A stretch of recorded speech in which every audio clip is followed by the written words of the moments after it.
Kami awali dengan salam panganjali. Om Swastiastu, Om Awigenamastu, Namo Buddhaya. Yang terhormat Bapak Dr. Joko Prayitno, SAG, ST, MPDH. Pertama-tama, marilah kita panjatkan puji syukur kehadirat Ide Sang Yang Widiwase karena atas asung kertewara nugrahnya kita dapat berkumpul pada siang hari ini dalam keadaan sehat. Baik Bapak, izin kami akan menyampaikan hasil wawancara kelompok kami terkait dengan profil Puradalem Sangupati Suranadi. Namun sebelum kami menyampaikan informasi tersebut, izinkan kami dari kelompok 1 memperkenalkan diri dengan saya, Gusti Ayu Dwi Adiani dengan NIM D1A 025100032 dengan rekan saya Nina Resmisari dengan NIM D1A 0251023. Saya Desa Putri Citra Ayodia dengan NIM D1A 025100327. Baik, jadi profil Puradalem Sangupati Suranadi. Nah, Puradalem Sangupati Suranadi ini terletak di Suranadi, di mana luasnya itu sekitar kurang lebih 30 are. Nah, Puradalem Sangupati Suranadi ini menerapkan konsep Tri Mandala, yang dimana terdiri dari Mista Mandala, Madhya Mandala, dan Utama Mandala. Nah, di Utama Mandala ini terdapat pelinggih-pelinggih, di mana yang pertama itu ada yang namanya Balai Banten. Nah, Balai Banten ini biasanya digunakan untuk menyiapkan atau meletakkan sarana-sarana persembahyangan ketika kegiatan keagamaan berlangsung. Lalu yang kedua ada Pelinggih Merajapati. Nah, Pelinggih Merajapati ini biasanya digunakan oleh para manggala-manggala yang akan nyadangin atau menghadangi roh-roh kita ketika kita berada di margasana. Lalu yang ketiga itu ada Petirtean. Nah, Pelinggih Petirtean ini satu-satunya Puradalem yang memiliki petirtean itu hanya di Puradalem Sangupati Suranadi. Nah, petirtean ini digunakan atau fungsinya itu sebagai sumber air suci yang membersihkan diri secara lahir dan batin. Lalu yang keempat itu ada Pelinggih Betara Bagus Balian. Di mana Betara Bagus Balian ini dipercayai sebagai dewa penyembuh, sehingga umat yang berada di Suranadi percaya bahwa ketika mereka sedang mengalami sakit, itu mereka memohon kesembuhan kepada Betara Bagus Balian ini. Lalu yang kelima itu ada Balai Pewedean. Nah, Balai Pewedean ini biasanya digunakan oleh para pemangku pada saat memimpin kegiatan upacara keagamaan yang sedang berlangsung di Puradalem Sangupati Suranadi tersebut. Nah, selanjutnya atau pelinggih selanjutnya itu akan dijelaskan oleh rekan saya kepada Nina Resmisari. Saya silakan. Selanjutnya yang keenam ada Pelinggih Gedong Dalam yang berfungsi sebagai tempat pemujaan untuk memohon penyepian serta untuk menjaga keseimbangan antara kehidupan dan juga kematian. Selanjutnya pelinggih yang ketujuh yaitu Pelinggih Nyeruran Sakti yang berfungsi untuk memohon perlindungan, kekuatan, dan juga keselamatan. Selanjutnya yang kedelapan ada Balai Penyimpanan yang berfungsi sebagai tempat penyimpanan sarana upacara, alat-alat perlengkapan untuk upacara. Yang kesembilan ada Balai Gong yang biasanya digunakan oleh para sekegong atau kelompok penabuh untuk mengiringi upacara-upacara. Selanjutnya yang ke-10 ada Balai Kulkul sebagai penanda untuk masyarakat sekitar ketika akan diadakannya suatu upacara atau akan diadakannya gotong royong. Yang selanjutnya akan dijelaskan oleh rekan saya. Yang ke-11 ada Pelinggih Ulun Citra Agung,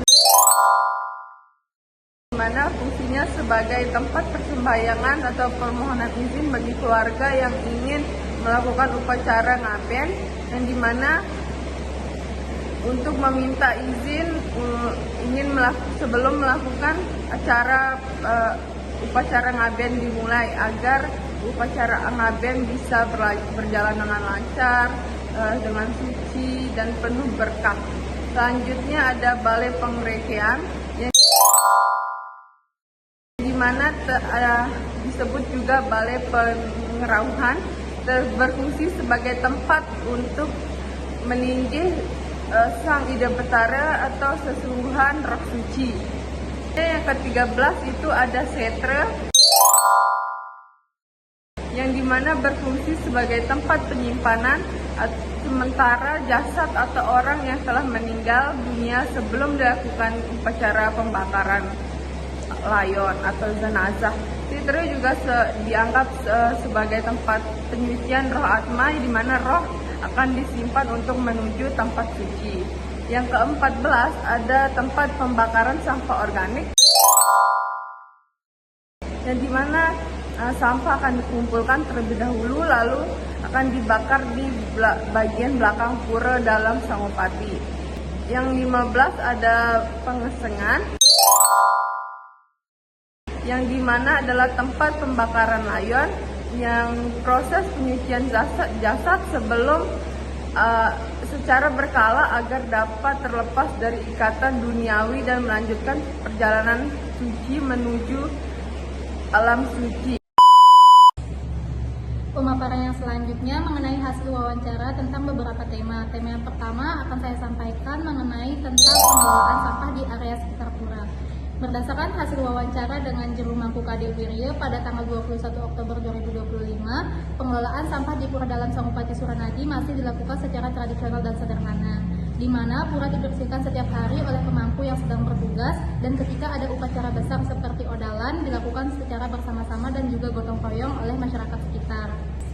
Sampah yang dihasilkan di pura ini hanya berupa sampah organik, sisa dari sarana upacara seperti bunga dan juga dedaunan, sehingga belum ada pemilahan dan daur ulang yang begitu signifikan. Kemudian sampah yang dihasilkan dikumpulkan menjadi satu dan akan dibakar di area belakang pura.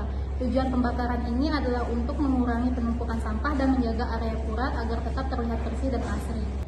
Walaupun belum ada kerjasama dengan pihak luar dan fasilitas yang modern, tetapi kesadaran masyarakat Suranadi dalam menjaga kebersihan pura tetap ada.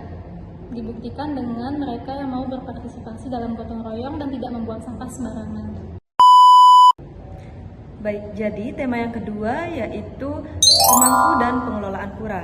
Nah, di mana pemangku yang bertugas di Pura Dalam Sangupati Suranadi ini ada 3, yaitu yang pertama Ida Wayan Suarsana, dan yang kedua Jero Mangku Wayan Wage, dan yang ketiga Jero Mangku Kadek Wirya. Namun pemangku yang aktif pada saat ini yaitu Jero Mangku Kadek Wirya.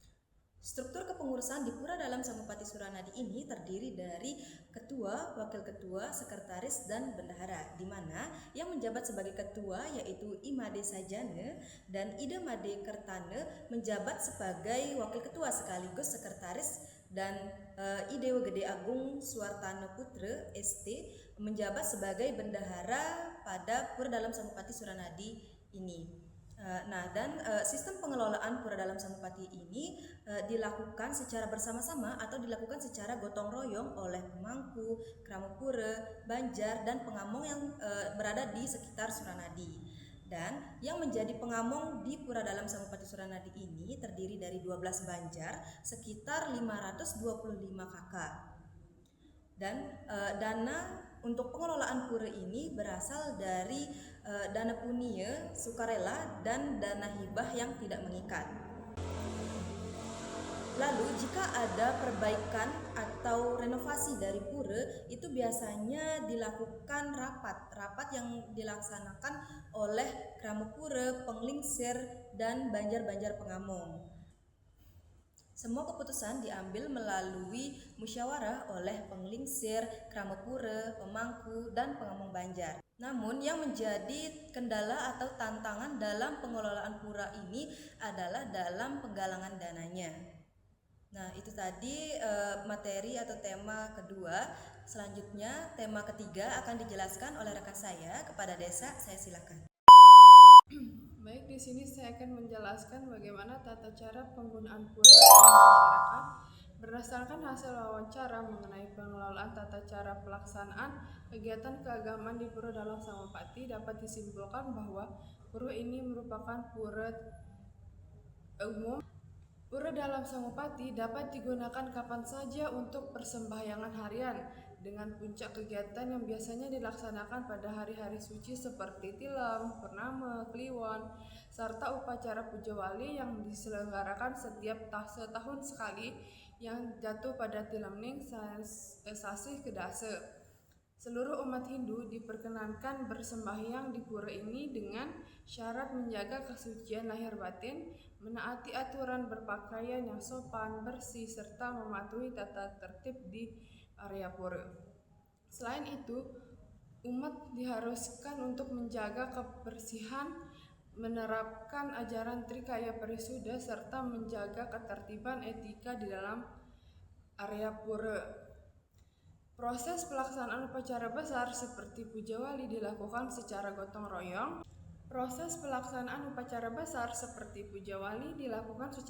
royong. Oleh masyarakat dan pengurus inti pura melalui tahap yang teratur, mulai dari rapat persiapan, pembuatan sarana dan prasarana, pembersihan, hingga pelaksanaan dan pembersihan pasca upacara. Pengelolaan jadwal dan koordinasi dilaksanakan oleh pengurus inti Pura Dalam Sangupati dengan dukungan STT Suranadi. Karena pura bersifat umum dan memiliki keterkaitan spiritual dengan pura dalam Karangjangkong, nilai-nilai etika dan tata krama dalam beribadah di pura telah diajarkan secara turun-temurun oleh keluarga dan masyarakat sehingga tradisi dan kesucian pura tetap terjaga dari generasi ke generasi. Secara keseluruhan, keberadaan Pura Dalam Sangupati mencerminkan harmonisasi antara nilai religius, sosial, dan budaya dalam kehidupan umat Hindu di wilayah tersebut. Baik, itu tadi hasil wawancara kelompok kami. Kurang lebihnya kami mohon maaf. Kami akhiri dengan para mesanti. Om Santi Santi Santi.